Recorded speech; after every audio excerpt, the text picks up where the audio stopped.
বাংলাদেশের গণতন্ত্র মুক্তি আন্দোলনের প্রধান রাজনৈতিক ব্যক্তিত্ব, বাংলাদেশের স্বাধীনতা সার্বভৌমত্ব রক্ষার এই দ্বিতীয় পর্যায়ের সংগ্রামের আমাদের সর্বোচ্চ নেতৃত্ব, আমাদের অহংকার, বাংলাদেশ জাতীয়তাবাদী দলের মাননীয় ভারপ্রাপ্ত চেয়ারপারসন দেশনায়ক জনাব তারেক রহমান, মঞ্চে উপবিষ্ট কক্সবাজার জেলা বিএনপির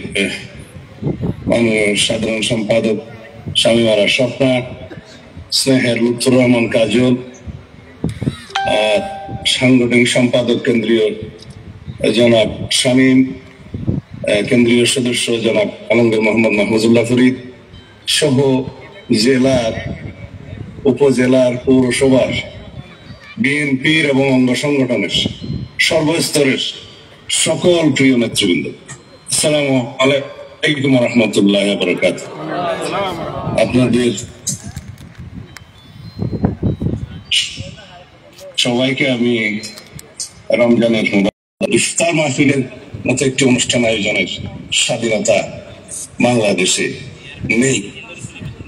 সারা বাংলাদেশে বিভিন্ন শিক্ষা প্রতিষ্ঠানে বিভিন্ন আদেশের মাধ্যমে ইফতার মাহফিল অনুষ্ঠান বন্ধ করার জন্য বিভিন্ন আদেশ নিষেধ দেওয়া হয়েছে। এটা আমাদের দুর্ভাগ্য।